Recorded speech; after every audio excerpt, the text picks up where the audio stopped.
Je vais vous filmer un petit peu l'atelier dans lequel je travaille d'habitude pour peindre. C'est complètement le bordel, hein. Voilà.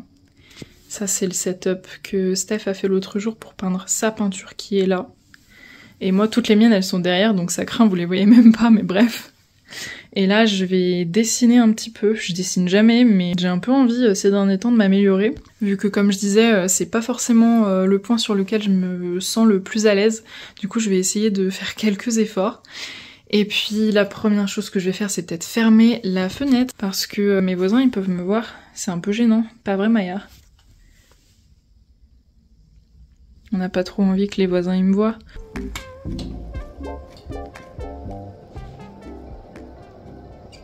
Puis je pense que je vais pas faire la maline. Je vais peut-être mettre un pull ou deux parce que il caille. Franchement, le nouveau pull, il est trop beau, je suis hyper contente. Mais par contre, il fait trop froid en ce moment pour le porter sans rien en dessous ou sans rien au-dessus. Donc je vais mettre ça. Ça sera pas très beau, mais ça fera l'affaire. Comme d'hab, j'en mets un peu partout. Je suis obligée de tout remettre au centre. Et après, je rajoute les tranches de cheddar et l'obligatoire sauce piquante pour rehausser un peu le goût. La cuisson dure environ 2 minutes et c'est servi.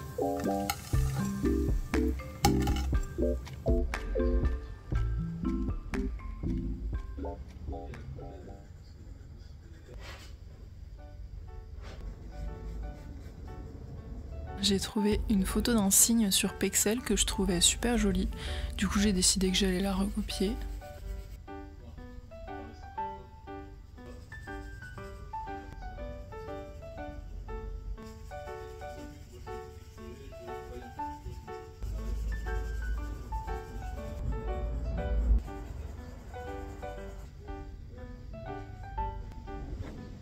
Et voilà le résultat après 1 heure de travail.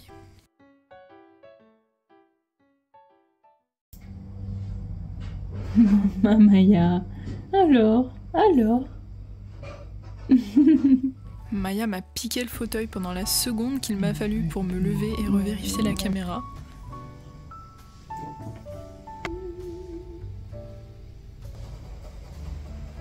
Ensuite, je profite 5 minutes de retoucher un petit peu une peinture que j'ai commencée il y a quelques semaines. J'étais pas ravie de ce que j'avais fait pour les réflexions, du coup j'avais décidé de la laisser pour plus tard en attendant qu'elle sèche un petit peu.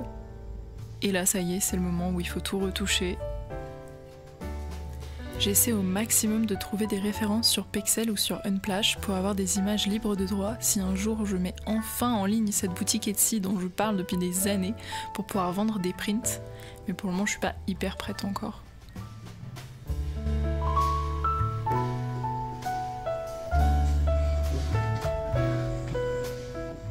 Et voilà le résultat une fois installé sur un chevalet d'exposition.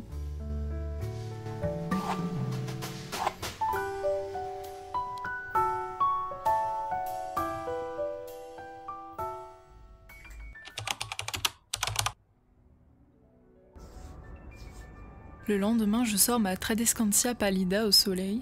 Je me rends compte qu'elle est vraiment très longue et qu'elle commence à se dégarnir au sommet des tiges, alors j'en profite pour faire quelques boutures.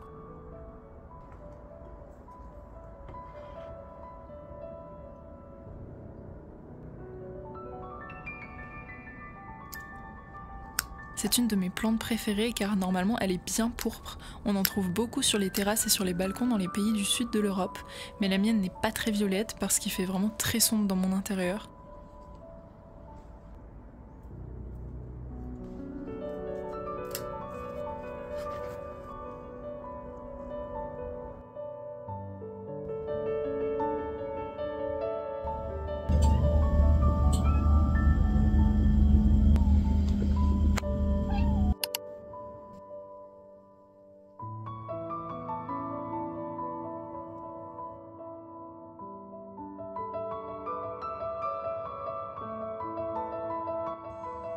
Juste pendant que le soleil se couche, je décide de faire un marbré au chocolat. C'est une recette que Stéphane aime beaucoup et je me dis que ça lui fera très plaisir quand ce sera fini.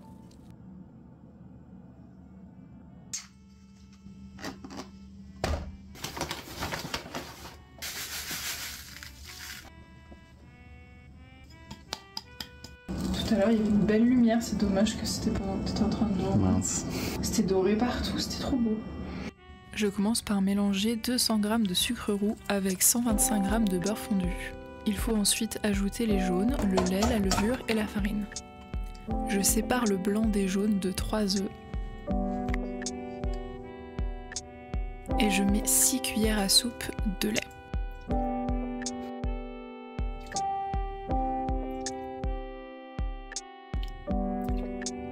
Puis j'ajoute mes 200 g de farine et un sachet de levure.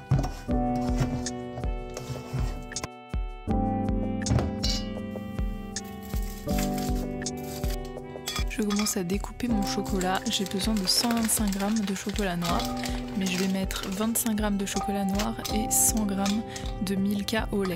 Ça, c'est mon petit caprice à moi.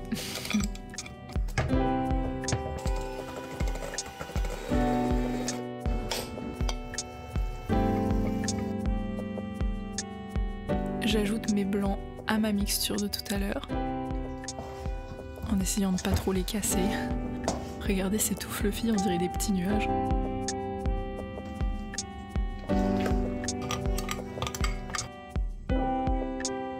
Et maintenant que le chocolat est bien fondu, je m'apprête à diviser la pâte en deux. Dans la première partie, je vais verser le sucre vanillé et dans l'autre, le chocolat fondu. Et moi je suis derrière mon micro en train de faire la voix off et franchement je bave, ça me donne trop envie.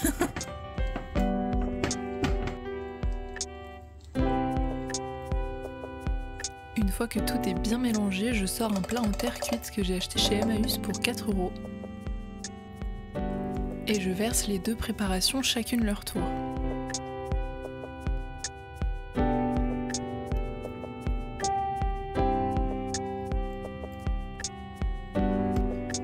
Maintenant qu'il est prêt, je le mets au four à 180 degrés pour 40 minutes. En vrai, un peu plus de 40 minutes parce que mon four chauffe pas très bien. Regardez ça, c'est l'état du gâteau après 40 minutes. Et là, c'est environ 1 heure. Donc je l'ai laissé à peu près 1h15. Donc il est un petit peu cramé sur le dessus, j'avoue. Mais au moins, il était plus liquide à l'intérieur.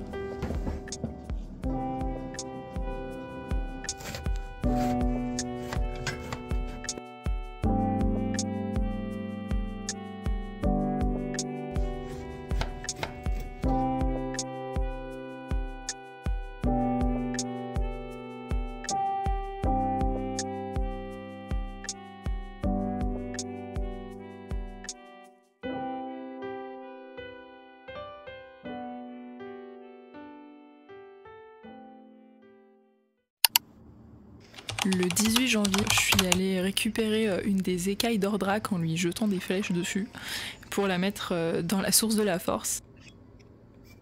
Je vous avoue, je m'attendais à un truc un peu plus stylé qu'un énième sanctuaire, mais bon, au moins c'est fait, il me reste plus que la source de la sagesse et la source du courage.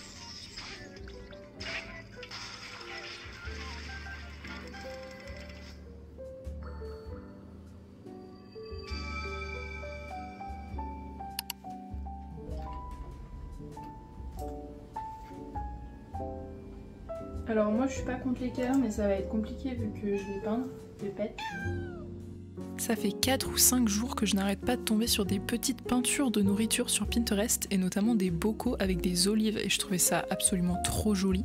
Du coup j'en ai généré une sur Adobe Firefly et là je vais passer une petite soirée avec un film que j'ai trouvé sur Disney+ pour peindre des belles olives. Comme d'hab, je commence par les valeurs les plus sombres et je vais aller petit à petit vers les valeurs les plus claires.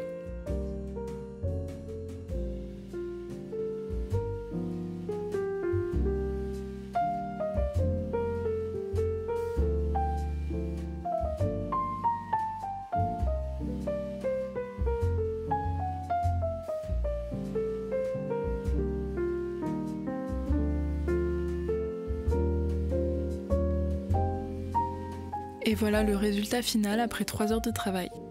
Merci beaucoup d'avoir regardé ce vlog et à bientôt j'espère. Est-ce que vous avez vu la taille de celle-ci ?